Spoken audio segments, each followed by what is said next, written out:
ಎಲ್ಲರಿಗೂ ಯೂಟ್ಯೂಬ್ ಚಾನಲ್ಗೆ ಸ್ವಾಗತ. ಈ ಒಂದು ವಿಡಿಯೋದಲ್ಲಿ ನಾವು 9ನೇ ತರಗತಿ ಸಮಾಜ ವಿಜ್ಞಾನ ಅಧ್ಯಾಯ 14 ಆರ್ಥಿಕ ರಚನೆ ಈ ಪಾಠದ ಪ್ರಶ್ನೋತ್ತರಗಳನ್ನು ನೋಡೋಣ. ಖಾಲಿ ಬಿಟ್ಟ ಸ್ಥಳಗಳನ್ನು ತುಂಬಿರಿ. ಮೊದಲನೆಯ ವಾಕ್ಯ, ರಚನಾತ್ಮಕ ಬದಲಾವಣೆ ಡ್ಯಾಶ್ ಚಟುವಟಿಕೆಗೆ ಸಂಬಂಧವಾಗಿದೆ. ಉತ್ತರ ಆರ್ಥಿಕ. ಎರಡನೇ ವಾಕ್ಯ, ಪುರಾತನ ಆರ್ಥಿಕತೆಯಲ್ಲಿ ಡ್ಯಾಶ್ ಪ್ರಧಾನವಾಗಿತ್ತು. ಉತ್ತರ ಕೃಷಿ. ಮೂರನೇ ವಾಕ್ಯ, ಸರಳ ಆರ್ಥಿಕತೆಯಲ್ಲಿ ಡ್ಯಾಶ್ ವಲಯಗಳು ಇರುತ್ತವೆ. ಉತ್ತರ 2. ಮುಂದಿನ ವಾಕ್ಯ, ಸ್ಥಿರಾತ್ಮಕ ಅರ್ಥಶಾಸ್ತ್ರ ಡ್ಯಾಶ್ ಪದದಿಂದ ಬಂದಿದೆ. ಉತ್ತರ ಗ್ರೀಕ್ನ ಸ್ಟಾಟಿಕೆ. ಮುಂದಿನ ವಾಕ್ಯ, ಕೈಗಾರಿಕಾ ಕ್ರಾಂತಿ ಮೊದಲಿಗೆ ಡ್ಯಾಶ್ ದೇಶದಲ್ಲಿ ನಡೆಯಿತು. ಉತ್ತರ ಇಂಗ್ಲೆಂಡ್. ಮುಂದಿನ ಭಾಗ, ಕೆಳಗಿನ ಪ್ರಶ್ನೆಗಳಿಗೆ ಗುಂಪುಗಳಲ್ಲಿ ಚರ್ಚಿಸಿ ಉತ್ತರ ಬರೆಯಿರಿ. ಮೊದಲನೇ ಪ್ರಶ್ನೆ, ರಚನಾತ್ಮಕ ಬದಲಾವಣೆ ಎಂದರೇನು?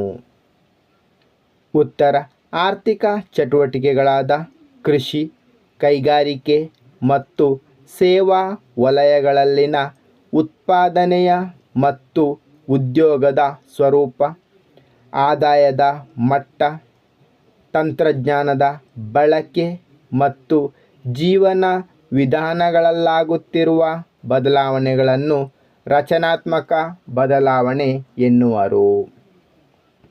ಮುಂದಿನ ಪ್ರಶ್ನೆ, ಪುರಾತನ ಅರ್ಥವ್ಯವಸ್ಥೆಯ ಲಕ್ಷಣಗಳನ್ನು ತಿಳಿಸಿ. ಉತ್ತರ ಪುರಾತನ ಅರ್ಥವ್ಯವಸ್ಥೆಯ ಲಕ್ಷಣಗಳು: ಕೃಷಿ ಪ್ರಧಾನ ಅರ್ಥವ್ಯವಸ್ಥೆಯಾಗಿತ್ತು. ಕೃಷಿಯು ಜೀವನಾಧಾರ ಬೇಸಾಯವಾಗಿತ್ತು. ಜನರು ತಮಗೆ ಅಗತ್ಯಕ್ಕೆ ತಕ್ಕ ಆಹಾರವನ್ನಷ್ಟೇ ಬೆಳೆಯುತ್ತಿದ್ದರು. ಜನರ ಬಯಕೆಗಳು ಕಡಿಮೆಯಿದ್ದು ಬದುಕು ಸರಳವಾಗಿತ್ತು. ಶ್ರಮ ವಿಭಜನೆ ಬಳಕೆಯಲ್ಲಿರಲಿಲ್ಲ.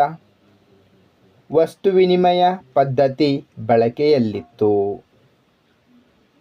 ಮುಂದಿನ ಪ್ರಶ್ನೆ, ಬಂಡವಾಳ ವರ್ಗ ಹೇಗೆ ಉದಯವಾಯಿತು? ಉತ್ತರ 17 ಮತ್ತು 18ನೇ ಶತಮಾನದಲ್ಲಿ ಬ್ರಿಟನ್ನಿನಲ್ಲಿ ಕೈಗಾರಿಕಾ ಕ್ರಾಂತಿಯು ಸಂಭವಿಸಿತು. ಭೂಮಾಲೀಕರಾಗಿದ್ದ ಊಳಿಗಮಾನ್ಯ ಒಡೆಯರು ತಮ್ಮಲ್ಲಿದ್ದ ಹಣವನ್ನು ಕೈಗಾರಿಕೆಗಳಲ್ಲಿ ಬಂಡವಾಳ ಹೂಡಿದರು. ನವೀನ ಸಂಶೋಧನೆಗಳನ್ನು ಬೆಳೆಸಿಕೊಂಡು ಹೆಚ್ಚಿನ ಲಾಭ ಪಡೆದರು. ವಿವಿಧ ರೀತಿಯ ಕೈಗಾರಿಕೆಗಳನ್ನು ಸ್ಥಾಪಿಸಿದರು. ಉತ್ಪಾದನೆ, ಉದ್ಯೋಗಾವಕಾಶಗಳು ಮತ್ತು ಆದಾಯ ಹೆಚ್ಚಾಗಿ ಜನರ ಬದುಕು ಉತ್ತಮಗೊಂಡಿತು. ಹೀಗೆ ಬಂಡವಾಳ ವರ್ಗದ ಉದಯವಾಯಿತು. ಮುಂದಿನ ಪ್ರಶ್ನೆ, ಆದಾಯದ ಮೂಲಗಳು ಯಾವುವು?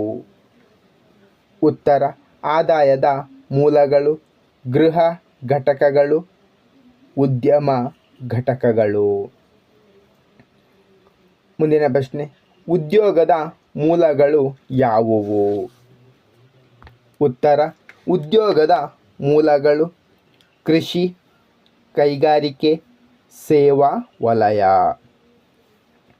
ಮುಂದಿನ ಪ್ರಶ್ನೆ, ಸ್ಥಿರಾತ್ಮಕ ಮತ್ತು ಚಲನಾತ್ಮಕ ಅರ್ಥಶಾಸ್ತ್ರದ ವ್ಯತ್ಯಾಸವನ್ನು ವಿವರಿಸಿ. ಉತ್ತರ ಸ್ಥಿರಾತ್ಮಕ ಮತ್ತು ಚಲನಾತ್ಮಕ ಅರ್ಥಶಾಸ್ತ್ರದ ವ್ಯತ್ಯಾಸಗಳು.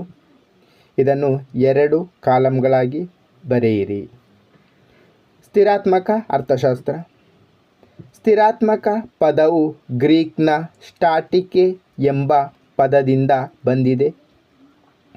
ಅರ್ಥವ್ಯವಸ್ಥೆಯ ಮೂಲಾಂಶಗಳಾದ ಜನಸಂಖ್ಯಾ ಪ್ರಮಾಣ, ಬಂಡವಾಳದ ಪೂರೈಕೆ, ಉತ್ಪಾದನಾ ವಿಧಾನ, ವ್ಯವಹಾರ ಸಂಘಟನೆಗಳ ಸ್ವರೂಪ, ಜನರ ಬಯಕೆಗಳು ಸ್ಥಿರವಾಗಿರುತ್ತವೆ. ಆರ್ಥಿಕ ಬೆಳವಣಿಗೆಯು ಕುಂಠಿತವಾಗುತ್ತದೆ. ಚಲನಾತ್ಮಕ ಅರ್ಥಶಾಸ್ತ್ರ. ಚಲನಾತ್ಮಕ ಪದವು ಗ್ರೀಕ್ನ ಡೈನಾಮಿಕಸ್ ಎಂಬ ಪದದಿಂದ ಬಂದಿದೆ. ಅರ್ಥವ್ಯವಸ್ಥೆಯ ಮೂಲಾಂಶಗಳಾದ ಜನಸಂಖ್ಯಾ ಪ್ರಮಾಣ, ಬಂಡವಾಳದ ಪೂರೈಕೆ, ಉತ್ಪಾದನಾ ವಿಧಾನ, ಸಂಘಟನೆಗಳ ಸ್ವರೂಪ, ಜನರ ಬಯಕೆಗಳು ನಿರಂತರವಾಗಿ ಬದಲಾಗುತ್ತಿರುತ್ತವೆ. ಆರ್ಥಿಕ ಬೆಳವಣಿಗೆಯಾಗುತ್ತದೆ. ಧನ್ಯವಾದಗಳು. ಇಷ್ಟವಾದರೆ ಲೈಕ್ ಮಾಡಿ, ಶೇರ್ ಮಾಡಿ. ಹೆಚ್ಚಿನ ವಿಡಿಯೋಗಳಿಗಾಗಿ ಚಾನಲನ್ನು ಉಚಿತವಾಗಿ ಸಬ್ಸ್ಕ್ರೈಬ್ ಮಾಡಿ.